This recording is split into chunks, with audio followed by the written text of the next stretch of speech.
Pelatih Ansan Greeners kasihan pada Asnawi Mangkualam. Jauh-jauh dari Indonesia bakal ubah posisi.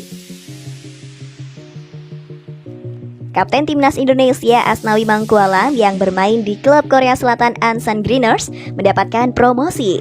Pelatih Ansan Greeners FC Cho Min-kuk melakukan perubahan pada posisi Asnawi.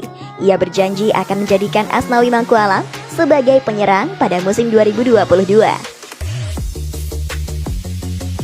Hal ini diungkapkan Cho Min-kuk baru dalam wawancara dengan media Korea Selatan Sports G di YouTube. Ia sempat mengungkapkan cara memaksimalkan pemain Timnas Indonesia Asnawi Mangkualam. Pelatih berusia 58 tahun itu pertama mendoakan Ansan Greeners bisa tampil maksimal di musim 2022. Semoga Ansan Greeners bisa lebih garang gigitannya seperti macan tahun ini, tambahnya. Kemudian soal Asnawi Mangkualam, Cho Min-kuk ingin lebih memaksimalkan kemampuan menyerangnya pada musim 2022 ini. Saya ingin menggunakan Asnawi sebagai attack, ujarnya. Saya berjanji tidak akan menggunakan Asnawi sebagai pemain defense. Asnawi butuh memberikan attack point untuk fans Indonesianya. Asnawi sudah jauh-jauh ke luar negeri, dia harus lebih mendapatkan hasil yang lebih baik, tambahnya. Selain karena Asnawi Mangkualam cukup baik dalam menyerang, Cho Min-kuk juga merasa kasihan kepadanya karena bermain di lini pertahanan.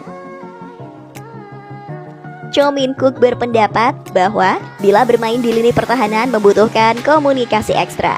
Sedangkan Asnawi kesulitan dengan bahasa Korea. Tahun lalu, Asnawi dipakai sebagai right back. Sambil memantau permainan Asnawi, saya memikirkan strategi agar dia bisa jadi winger, kata Cho Min-kuk. Sebenarnya, posisi defender itu sangat butuh komunikasi. Kadang-kadang ada saatnya harus overlapping atau screenplay. Karena Asnawi tidak bisa bahasa Korea, saya lihat dia kesulitan untuk melakukan itu. Kasian. Makanya kalau ada kesempatan memakai Asnawi, saya akan gunakan dia sebagai winger. Dia pemain yang kuat, tambahnya. Sayembara cari pengganti Asnawi, Shin Tae-yong jajal 4 bek kanan lokal hadapi Timor Leste. Pelatih tim nasional Indonesia Shin Tae-yong tampak tak memiliki suksesor ideal untuk Asnawi Mangkualam. Asnawi Mangkualam merupakan kapten timnas Indonesia yang tak tergantikan di posisi bek kanan pada Piala AFF 2020. Timnas Indonesia tak akan diperkuat Asnawi Mangkualam dalam 2 laga uji tanding melawan Timor Leste 27 dan 30 Januari mendatang. Shin Tae-yong memilih hanya memanggil para pemain dalam negeri atau yang merumput di Liga 1. Asnawi sendiri telah bertolak ke Korea Selatan untuk menjalani latihan pramusim bersama Ansan Greeners. Bek kanan berusia 22 tahun itu menjadi sosok yang sulit disamai, mengingat statistik mengagumkan di Piala AFF lalu. Asnawi melahap semua menit tampil yang tersedia di sepanjang turnamen, kecuali pada laga kontra Vietnam saat ia dibekap cedera. Laga melawan Timor Leste pun seakan menjadi sayembara untuk mencari siapa yang pantas mengisi pos bek kanan. Shin Tae-yong sampai memanggil 4 pemain yang biasa menempati bek kanan di level klub. 4 pemain tersebut meliputi Sandi Rizky Bayangkara FC, Bayu Fikri Persib Bandung, serta Rizky Dwi Febrianto dan Ahmad Figo dari Arema FC.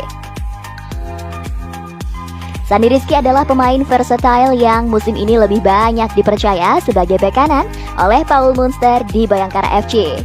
Bayu Fikri merupakan bek kanan yang telah mengenal Shin Tae-yong sejak di Timnas U19 dan kini keluar masuk tim utama Persib Bandung. Adapun Rizky Dwi ialah pemain yang menggantikan Asnawi di laga kontra Vietnam dan menjadi tulang punggung Arema FC. Satu nama lagi, Ahmad Figo, tampak diproyeksikan untuk Piala AFF U22, mengingat ia baru berusia 20 tahun. Shin Tae-yong menyatakan para pemain itu harus menggunakan laga kontra Timor Leste sebagai ajang unjuk gigi. Jadi, pemain-pemain yang baru memang hasil saya memantau di Liga 1, ucap Shin pada 21 Januari. Memang, kelihatannya menurut saya ada kelebihan. Apakah pemain baru ini bisa melakukan seperti yang saya inginkan? Nanti bisa dijawab di pertandingan. Jelasnya